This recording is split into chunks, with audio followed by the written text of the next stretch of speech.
अस्सलाम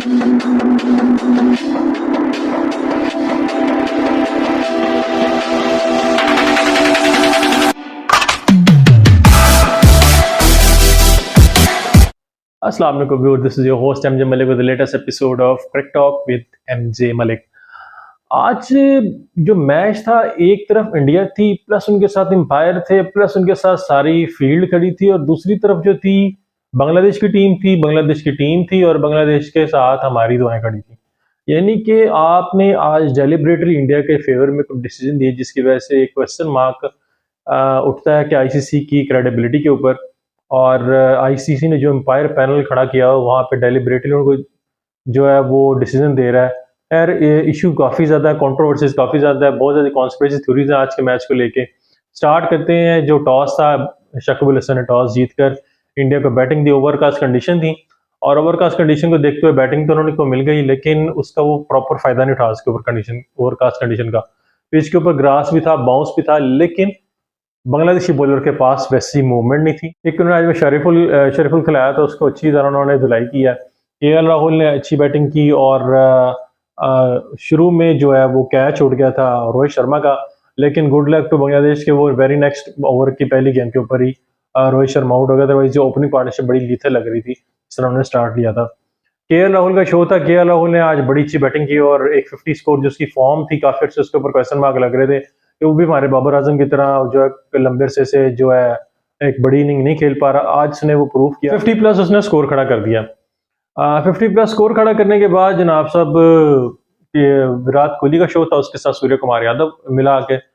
सूर्य कुमार यादव के मुतालिक जी सबसे पहली न्यूज ये है कि उसने आज मोहम्मद रिजवान को नंबर 1 T20 आई स्पॉट से डिथ्रोन कर दिया है, और वह इस टाइम नंबर 1 स्पॉट के ऊपर आ जाएगा विद 863 रेटिंग्स के साथ। दूसरे नंबर पे है मोहम्मद रिजवान 842 के साथ। बाबर आजम चौथे पे चला गया, तीसरे नंबर पे डेविड कॉनवे है। तो मोहम्मद रिजवान के भी ज्यादा देर टिकने सका। इशू ये है कि मोहम्मद रिजवान की एवरेज अच्छी है, लेकिन सूर्य कुमार यादव की एवरेज भी अच्छी है और स्ट्राइक भी रेट भी अच्छा है, और वो उसकी एक इनिंग जो होती है उसके इतने ज्यादा रेटिंग, मुझे इनका रेटिंग सिस्टम भी समझ नहीं आता। बिल्कुल इसी तरह जो आज आगे चल के बात करूंगा डेलस मेथड के मतलब। अच्छा, उसके बाद हुआ क्या जी, विराट कोहली का शो था। विराट कोहली ने क्या एक आउट क्लास इनिंग खेली है, और आउट क्लास इनिंग के साथ साथ जो बात करूंगा, आज उसने 2-3 रिकॉर्ड भी अपने नाम किए। सबसे पहला रिकॉर्ड था कि वो वर्ल्ड कप जो T20 वर्ल्ड कप है उसके अंदर सबसे ज्यादा स्कोर बनाने वाला प्लेयर है। उसने आज महिला जयवर्धने का रिकॉर्ड था उसको सरपास किया। 1065 स्कोर के साथ वो पहले नंबर पे आ गया, और इसके अलावा T20 वर्ल्ड कप 2022 के अंदर भी वो लीडिंग स्कोरर की लिस्ट में पहले नंबर के ऊपर है। तो ये 2 रिकॉर्ड उसके साथ चल रहे हैं, और इसके अलावा उसकी जो इनिंग थी उसकी क्लास नजर आई, लेकिन वो एम्पायर्स को डिक्टेट करता हुआ नजर आया। सेम उसी तरह जो हरकत उसने पाकिस्तान के मैच में की थी कि वो एम्पायर को प्रेशराइज करता है, प्रेशराइज करके एम्पायर के डिसीजन को मैनिपुलेट करता है। जब एम्पायर एक अनकॉन्शियस डिसीजन नहीं दे पा रहा, अगर आप उसे वेकअप कॉल देंगे, ये आपका काम नहीं है। एम्पायर से आप अपील कर सकते हैं, लेकिन इशू ये है कि एम्पायर को नजर आना चाहिए। एम्पायर वहां पे, अगर आपने ये, यहाँ तो फिर एम्पायर क्रेडिबिलिटी पे क्वेश्चन मार्क है। एम्पायर आपके अच्छी तरह एम्पायरिंग नहीं कर रहे, या आपके जो इश्यूज हैं वो आप जो है एम्पायर को बॉस कर रहे हैं। बॉस करने का मतलब ये है कि एम्पायर को डिक्टेट कर रहे हैं कि एम्पायर उनके आपकी मर्जी के मुतालिक। ऑल द विराट कोहली एक बड़ा नेम है, ब्रांड है इसका, लेकिन इसका ये मतलब नहीं है कि एम्पायर ने अगर आपका डिसीजन नहीं दिया तो आप एम्पायर को बताएं कि जी नो बॉल है। ऑल तो कि बाउंस ही नो बॉल थी, second bounce off the over था, लेकिन एम्पायर को इस तरह बुलाना और कहना कि जी ये नो बॉल दे, ये नो बॉल है। और एम्पायर भी वही एम्पायर है जो पाकिस्तान के मैच में एम्पायरिंग कर रहा था, जिसने विराट कोहली की कॉल के ऊपर नो बॉल दी थी, और आज सेम उसने दोबारा वही हरकत की, और उसने फिर विराट कोहली की कॉल के ऊपर नो बॉल दे दी। मारियस एरेस्मस की बात करो। खैर, ये तो था कंट्रोवर्सीज का पहला हिस्सा। उसके बाद इंडिया ने जो है एक अच्छा टोटल खड़ा कर दिया था 184 का इन 20 ओवर्स। और उसके बाद आता है बांग्लादेश का शो। बांग्लादेश ने स्टार्ट बड़ा आउट क्लास लिया, ऑल दो के 2-3 कैचेस छोटे लिटन दास के, लेकिन उसने एक क्लास दिखाई। उसकी प्योर टाइमिंग थी, कोई भी स्लॉग हिट नहीं थी, लेकिन उसने प्रॉपर क्रिकेटिंग शॉट के लिए, और क्रिकेटिंग शॉट के साथ उसने 20 बॉल के ऊपर 50 खड़ी कर दी। 6 ओवरों में 60 स्कोर था। इंडिया जो चीज लैक कर रही है इस पूरे टूर्नामेंट के अंदर, वो पावर प्ले की यूटिलाइजेशन है। आज भी पावर प्ले के अंदर में 31-32-34 स्कोर था, लेकिन 6 ओवरों में 60 स्कोर खड़ा किया, 7 ओवरों में 66 था without loss of any wicket. वहां पे आ जाती है बारिश, और हमारी जो अलायंस थी पूरी पाकिस्तानी टीम को वो स्विच कर गई बांग्लादेश के साथ कि जी ये जीत जाए जीत जाए। आप सोशल मीडिया पे ट्रेंड देख लें, इधर-उधर देख लें, हर तरफ यही यही गुन गाया जाता है कि बारिश रुके ना बारिश रुके। लेकिन it was an good rain के मीन कि इतनी हैवी रेन नहीं थी। For the time being rain इतनी हुई है लेकिन उसने ग्राउंड गीला कर दिया था। और उसके बाद आया था जी डीएलएस मेथड इन प्ले। मुझे डीएलएस मेथड की अभी तक समझ नहीं आई। अगर आप चल रहे हैं पहले पार स्कोर के ऊपर 7 ओवरों में 66 के साथ कंपेयर कर रहे हैं इंडिया के 7 ओवर में 49 को, और वहाँ पे बांग्लादेश क्लियरली लीड ले रहा है। जब आपने आखिरी मैच के ओवर्स को रिवाइज किया तो रिवाइज करते हुए आप यही चाहते हैं ना 16 ओवरों में इंडिया कितना स्कोर था उसको चेस करें, ना कि आपका डीएलएस मेथड अजीब किस्म का मेथड है। 16 ओवरों में तो इंडिया का स्कोर 133 के कुछ था, ठीक है। और उन्होंने आपने टोटल खड़ा कर दिया जी, आप 151 रन का टारगेट चेस करें। खैर एक ये अजीब सी कंट्रोवर्सी है डीएलएस मेथड की, अभी तक बहुत से मैचेस में ये जो डीएलएस मेथड है, जब पार इश्यूज में जाता है जहाँ पे स्कोर कंपैरिजन होता है दोनों टीम का उतने ओवर में कितना स्कोर था, फिर तो ठीक है। लेकिन जब आप इस कंपैरिजन में जाते हैं और उसके अलावा जो ओवर रिवाइज करते हैं उसमें ये एक मेरे पास एक चार्ट है जिसमें ओवर रिवाइज की सिचुएशन सारी बनाई गई है। और अब अगर आप देखें तो 16 ओवरों में इंडिया का जो स्कोर है वो 133 है, ठीक है। लेकिन आप अगर देखें और जो है टारगेट दिया गया है वो 151 का टारगेट था। वल्लाह आलम क्या इनके रूल्स हैं, और मुझे तो अभी तक इनकी समझ नहीं आई। अगर मेरा ख्याल था अगर वेट आउटफील्ड थी तो इस मैच को रिज्यूम नहीं करना चाहिए था अनलेस के प्रॉपर फील्ड। लेकिन वेट आउटफील्ड का फायदा बांग्लादेश को ही होना था, क्योंकि बॉल जब गीली हो जाती है, जैसे ड्यू के अंदर बॉल गीली हो जाती है, जब ऑस पड़ती है उसमें बॉल गीली, तो उसका फायदा हमेशा बैटिंग साइड को था ना कि बॉलिंग साइड को।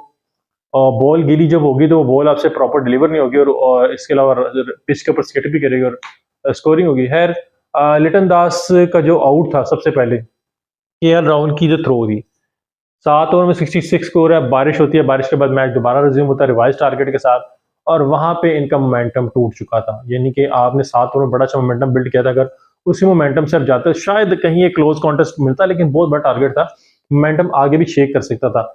लेकिन जब दोबारा शुरू किया था, शुरू करने के बाद जो रिवाइज टारगेट था उसके अकॉर्डिंगली जब इनका मोमेंटम टूटा और टूटने के बाद दोबारा खेलने आए, तो वहां पे मैच का टर्निंग पॉइंट था। टर्निंग पॉइंट ये था केएल राहुल की थ्रो, डीप से उसने थ्रो किया, लिटन दास जो है वो वेट आउटफील्ड का बहाना करके स्ट्रगल कर रहा था और वहां पे आउट हो जाता है।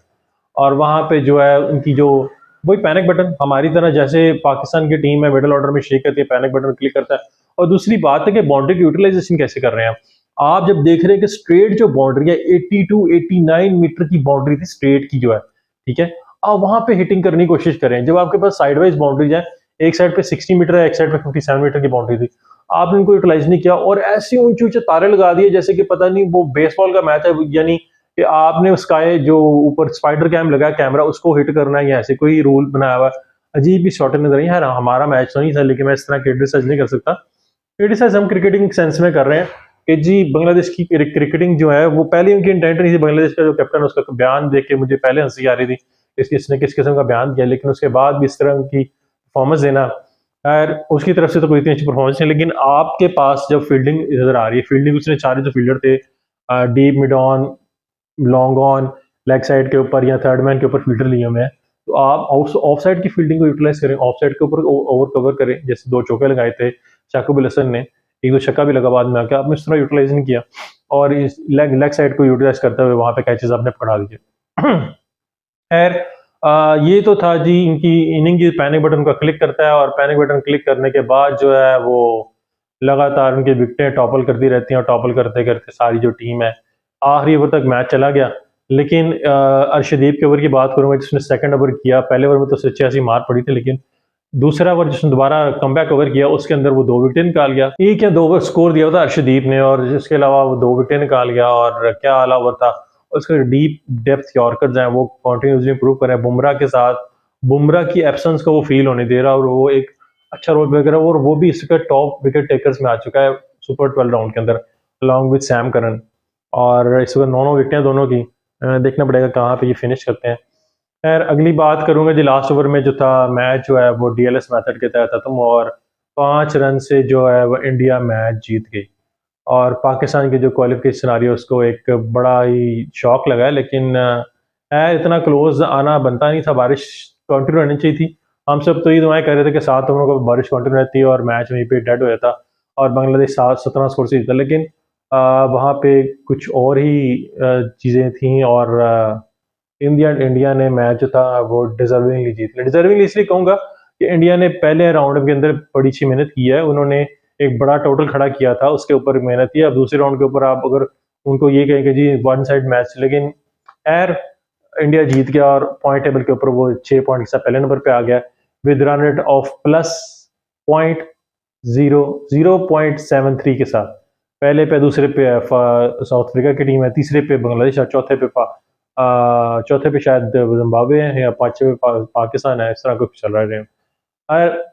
पाकिस्तान का रन रेट जो है वो इंडिया से बेहतर है। क्वालिफिकेशन सिनारियो का मैं डिस्कस करता हूँ कौन सी टीम आगे जा रही है, किस तरह जा रही है, कैसे जा सकती है। अच्छा, उसके बाद इस मैच के अंदर कंट्रोवर्सीज, पहली तो जी थी विराट कोहली की नो बॉल, उसके ऊपर जो बड़ी कंट्रोवर्सीज क्रिएट हुई है। दूसरी जो है फेक फील्डिंग का एक रूल है कि जी जब आप जिस तरह एक दफा फखर जमान आउट हुआ था फेक फील्डिंग को के ऊपर, जब डीप से थ्रो की लास्ट ओवर था और फखर जमान 193 पे आउट हुआ था, रन आउट, और वहां पे क्विंटन डुक कॉग ने फेक फील्डिंग करते दूसरे एंड के ऊपर इशारा किया था और इसी एंड पे बॉल आ गई थी और वहां पे फेक फखर जमान आउट हो गया था। इस तरह आज एक फेक फील्डिंग की गई विराट कोहली की तरफ से, डीप से अर्शदीप ने थ्रो किया और वहां से फेक रिएक्ट करते हुए उसने बैट्समैन को उठाया, तो इसके ऊपर 5 पेनल्टी रन बनते थे, लेकिन बैट्समैन को वहां पे भी अवार्ड नहीं किए गए एम्पायरों की तरफ से और वहां पे भी एक नेग्लिजेंस एम्पायरों की नजर आई। तो मल्टीपल कॉन्स्पिरेसी इस मैच के अंदर डेलिबरेटली कहूंगा कि एम्पायरों ने फेवरेटिज्म का मुजाहरा किया। और अगर यही सब कुछ कहना तो इंडिया को वैसे ट्रॉफी दे दो यार, हम खेलते ही नहीं है, और वैसे भी तो बांग्लादेश को वैसे ही जरूरत नहीं थी वर्ल्ड कप की। तो खैर ये तो एक इशू था। दूसरा मैच बाद डिस्कस करते हैं जिम्बाब्वे और नेदरलैंड का। ऐसा अजीब मैच है कि जी जीतने वाला भी रहे और हारने वाला भी रहे, यानी कि मारने वाला भी रहे और मरने वाला दोनों ही रो रहे थे। जिम्बाब्वे मैच हार गया नेदरलैंड से, दोनों टूर्नामेंट से बाहर हो गए। ठीक है, जिम्बाब्वे ने स्टार्ट के अंदर अच्छी परफॉर्मेंस नहीं दी और 118 रन का टोटल खड़ा किया था। इसके अंदर की एक अच्छी इनिंग थी, उसके अलावा बाकी सारे जो टॉपल कर गए और सॉरी टीम 118 पे आउट हो गई और 118 रन का जो टोटल है कुछ भी नहीं होता। और नेदरलैंड ने जो है इजीली चेस कर लिया विद 2 to 3 ओवर स्पेयर था। आखिरी ओवर में जो 2-3 स्कोर था उनसे वही नहीं हो रहा था, मर के उन्होंने आखिर में वो स्कोर चेज ही कर लिया और उनकी तरफ से एक 50 स्कोर हुई है और उसके अलावा बाकी सारी टीम जो है टॉपल कर गई थी। लेकिन नेदरलैंड ने जो एक विक्ट्री के साथ अपना मोमेंटम स्टार्ट किया, उनका एक मैच रह गया और वो मैच उनका साउथ अफ्रीका के साथ, और देखना पड़ेगा जी उस मैच के रिजल्ट क्या आते हैं।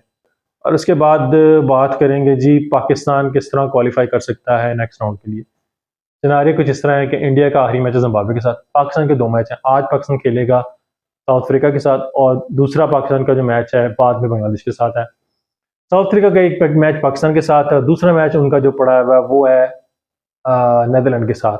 अगर पाकिस्तान अपने दोनों मैच कन्विंसिंगली जीता है, कन्विंसिंगली के आपको अच्छे मार्जिन के साथ, यानी कि 30 से 40 स्कोर में मैच जीतने पड़ेंगे। ठीक है, कम से कम 30 से 40 रन का मार्जिन आप जेन में रखें, क्योंकि आप इंडिया से रन रेट में ऊपर हैं और साउथ अफ्रीका से ऊपर आने के लिए आपको वो कम से कम 50 स्कोर से वो हराना पड़ेगा।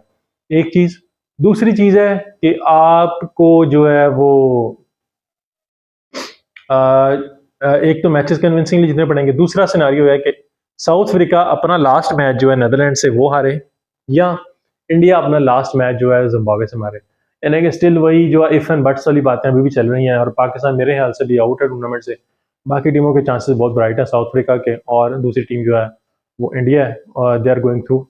और इंडिया कभी भी अभी भी इस ग्रुप में कोई डिसाइड नहीं हुआ कौन आगे तो जा रही है। Still hoping for another upset, देखते हैं कि जी कौन अपसेट का शिकार होता है, जिम्बाब्वे इंडिया को अपसेट करेगा या नेदरलैंड साउथ अफ्रीका को अपसेट करेगा।